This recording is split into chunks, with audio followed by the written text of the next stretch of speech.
from Television Park, this is Fort Wayne's NBC News Weekend. My 8-year-old was abducted, raped, and murdered. There's no guarantee that this person won't strike again. In fact, people felt he would. There's breaking news. On the same night, the April Tinsley case was the focus of a national TV show on Investigation Discovery. Here is someone who is threatening to kill again. An arrest. The suspected killer's name, John D. Miller. 30 years later now, and our community is starting to get answers we so desperately sought for decades. I was in disbelief. I'm so thrilled that this person has finally been caught. Perhaps the biggest news, police say Miller has confessed. And new tonight, this scene outside the Allen County Prosecutor's Office. Evidence people are still thinking about April Tinsley and her family to this day, expressing their grief about the murder and their relief that a suspect is finally behind bars tonight. Good evening, everyone. Thank you for being here. I'm Tom Powell. And I'm Linda Jackson. We know many of you are winding down on this Sunday night, taking in the major news that there has been an arrest in the April Tinsley tragedy. We have team coverage for you tonight after a day of so much information coming to light and so much more, of course, yet to come. This story has impacted all of us here in the fort for 3 decades. Fort Wayne's NBC reporter Kristen Casper will take a closer look at the new DNA testing that led to John D. Miller's arrest. Also, our Kayla Stewart will report live from the prosecutor's office where those activists gathered tonight. And Caitlin Kendall has a reaction from Miller's neighbors at the Grable Mobile Home Park. But we begin with Fort Wayne's NBC reporter Jeff Newmeyer, who has been covering this big case from the very beginning. Jeff actually spoke with sources this week who indicated a major break in the Tinsley case was coming. Yeah, 3 decades of reporting later, he is able to file this story tonight about that major break. A suspect finally behind bars. 3 simple letters, DNA, meant everything. 3 letters, the key to unraveling a 30-year mystery for local investigators and perhaps in finding justice for a young girl. Police aren't talking just yet about the stunning development, but the affidavit speaks volumes. In it, 59-year-old John D. Miller of Grable is linked to the rape and murder of April Tinsley, just 8 years old on the spring day she disappeared back in 1988. Her body found by a DeKalb County jogger in a ditch 3 days later. She'd been sexually assaulted and suffocated. The affidavit filed Sunday details a mix of shoe leather detective work and high-tech science leading to Miller. In 2004, police collected 3 used condoms from 3 different locations after receiving a tip that they contained the DNA of the person responsible for raping and killing April. The DNA matched DNA found in Tinsley's underwear. It's not clear who provided that lead, but 14 years later, it proved invaluable. A DNA specialty firm working with the Fort Wayne PD used existing evidence and a public genealogy database to identify 2 potential suspects, a pair of brothers.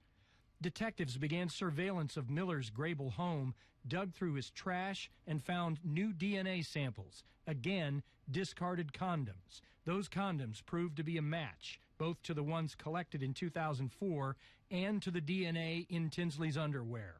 Armed with the new results, police knocked on Miller's door Sunday morning, then brought him in for questioning. They asked him if he knew why they were talking to him, and according to court documents, got this response: April Tinsley. That was Jeff Newmeyer reporting. Now, during questioning, police say Miller admitted to raping and choking April, sodomizing the body and dumping her in a ditch. He was booked into the Allen County Jail earlier today and will be formally arraigned in the morning. We continue our team coverage of the April Tinsley tragedy now with a show of support for her family in downtown Fort Wayne. This was the scene a short time ago during sunset at the Allen County Prosecutor's Office. Activists who seek justice in the Summit City and in cold cases relieved now that there's been an arrest in one of the most high-profile murders in the history of the fort. High profile because it left our community frozen in fear. Everyone with a small child thought, could my child be next? Yeah, let's go live to Fort Wayne's NBC reporter Kayla Stewart, who is at the prosecutor's office tonight with new reaction. Kayla? Yeah, Tom and Linda, I'm right outside the prosecutor's office here in downtown Fort Wayne, and take a look at this. The sidewalk right outside the prosecutor's office is covered in messages saying justice for April, no plea, prosecute murder, we want justice, and so much more. Now, members of Flip This City say after they heard about an arrest today in the April Tinsley case 30 years later, they were shocked. Now their mission, they say, they want the suspected killer to be prosecuted to the fullest with no plea deal. They say this has been a case that's gone unsolved for far too long, but now they say they're just hoping this arrest finally brings April's family closure. It really put fear in the minds of people who had small children in this community, because nobody knew who took her or what happened.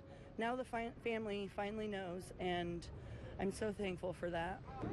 Just justice. 30 years is a long time, and that family never gave up hope. We were just there for the 30th anniversary, and today's a great day. Now, members of Flip This City say they're working on planning a candlelight vigil for April's family as well. And this wasn't the only place that they chalked today. They also chalked outside the jail and also at April's Memorial Garden. Tom, Linda, back to you. Yeah, Kayla, it's interesting. They are already calling for justice, and he has yet to even go before a judge. That will happen in the morning. We appreciate that live report, Kayla. Thank you. Linda? Well, Tom, we've seen the community come together to chalk the sidewalks at the Allen County Courthouse. Folks also gathering today at April Tinsley's Memorial Garden. That's at Hoagland and Masterson, in case you didn't know, the area where April was taken as she was headed home from a friend's house 30 years ago. Strangers made their way down to the memorial as soon as they heard the news of this major arrest. They immediately began decorating the garden, hanging balloons to celebrate that the suspected killer is behind bars. Those balloons, pink and purple, which were April's favorite colors. Now, moments before the newscast you are watching right now, well, the April Tinsley tragedy just happened to be the subject of the season premiere of On the Case with Paula Zahn. We told you this story last week. You may remember our own Jeff Newmeyer featured in that program as well. The timing, when you think about it, pretty uncanny. In fact, we spoke with the executive producer of the program who told us it was indeed a coincidence, even though he, like staff members in our newsroom, had recently been told about possible new information coming to light in this case. Well, this story, the subject of national investigations, and tonight, the Fort Wayne Police Department is receiving a lot of praise from fellow investigators. We applaud Fort Wayne Police and so many other investigating agencies who have worked tirelessly over the years, utilizing every advancement in technology available. These kinds of cases should remind everyone that no matter how much time goes by, the answers are out there. New tonight, the National Center for Missing and Exploited Children wasting no time hailing the breakthrough arrest in the April Tinsley tragedy. Its president and CEO delivering that message to the nation tonight. Organization leaders say they've been working to help solve this case since the very beginning, and that April's family is very much in their thoughts right now. Yeah, Linda, this case getting a lot of attention. In fact, in 2015, NBC's Dateline aired an episode focusing on how new DNA technology could give a face to the crime and help give hope to cold cases just like April Tinsley's. And as it turns out, they were right. Dateline sharing our coverage of the arrest in her cold case on their social media accounts just tonight. I would drive every morning from work and I would see him get out of his car. And I couldn't imagine that it would even be him. He's running around here free for 30 years. And today, I think he got what he deserved.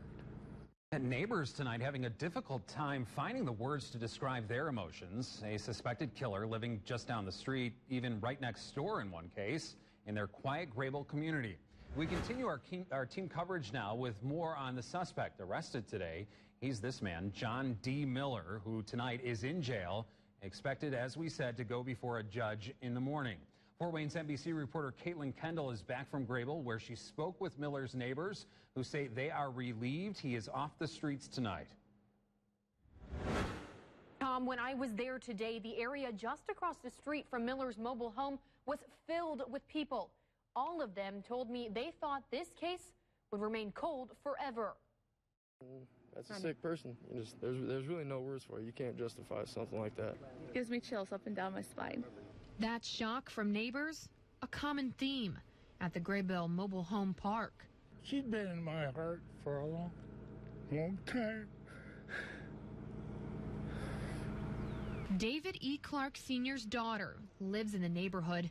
Every day, he can't help but think about what happened 30 years ago. The thoughts of them finding her just stuck to me all these years. The case? Cold until Sunday, when police say they confronted Miller in front of his home. They say he quickly agreed to go downtown where they could interview him. An interview where police say he described the crime in detail. Yeah, I'm just shocked. I didn't know it happened here. David Roberts lives right next door. Well, he kind of kept to himself. I really didn't talk to him that much. And I know he had a bad temper. He'd always be outside cussing and swearing, throwing stuff. Clark not holding back about what he hopes the future holds. Get the death penalty, plus remove that trailer, move all his possessions, and destroy it. After 3 decades of worrying and wondering, this is hard to talk about. Well, I'm happy for her. And there hadn't been a month that ain't went by. I didn't thought about it. It's hard not to be struck by the relief everyone here expressed that someone is finally behind bars. But today, it's a happy day for me. Neighbors say they're uneasy to know that all this time, the man they now suspect of this horrible crime lived right under their nose in a place that's right across from a Little League softball field and a home that kids passed every day to get to the bus stop. Pretty unsettling to think about for sure. Now, the role of DNA in criminal investigations has grown tremendously over the years, and tonight, investigators are crediting cutting-edge technology for this big break in the case. We spoke with the lead genealogist at Parabon Nanolabs, Cece Moore, who is listed in court documents for helping to lead police to John D. Miller. And Fort Wayne's NBC reporter Kristen Casper is live in studio with our team coverage element there. Case is the 6th cold case this year in the U.S. alone to use a public genealogy database to make an arrest. Now, that includes the recent arrest in the Golden State Killer case. Moore says this technology has been around for years to reunite lost family members, and now law enforcement is beginning to get behind it, too. While genetic testing is now cracking cases across the country, in April Tinsley's investigators had to wait for time to get on their side. Just makes me thankful in the process that we have some new technology. And back in 1988, investigators were able to take a DNA sample from April's underwear. But with no other suspect information, the case went cold. That is until 1990, when the killer wrote a message on this barn. It's eerie to have the barn that's right down from your house be a barn that person had been around, or even, even in the area. Then in 2004, the killer coming forward again, police recovered 3 used condoms, along with handwritten notes left around town. Police also taking DNA from this new evidence. In 2016, looking for other options, Fort Wayne police reached out to Parabon Nanolabs. With just those DNA samples, they were able to share computer-generated images of the suspect. And then a few months ago in May, Cece Moore, head of that lab, says she was given the green light to combine those samples from the case with a public genealogy database, one typically used for reuniting lost family members. And so what we're doing is actually not that new. It's the application to law enforcement that's new. Moore's work narrowed it down to 2 brothers. Police legally obtained DNA from trash outside the suspected killer's home. It is quite an honor to be able to help them on this. A trash pull that connected with one of those brothers, John Dale Miller, a match. And in case you were wondering, courts have affirmed in the past that what goes into the trash is fair game. That's how investigators were able to lead to this arrest. It's going to be interesting to see how this technique plays out in the future. You just have to think it's going to happen in more and more cases like this. Yeah, all right. I bet so. Thank you, Kristen, for that report. Well, simply a stunning turn of events with the April Tinsley tragedy. Stay with Fort Wayne's NBC News for the latest on what's next, as police plan to hold a big news conference this coming Tuesday. And you can find out more about these stories on our website, fortwaynesnbc.com, and of course you can go to our social media pages. And still to come tonight, more breaking news happening on our city's south side. Several people shot during a drive-by. Police need your help tonight to track down a suspect. We're going to have that for you next.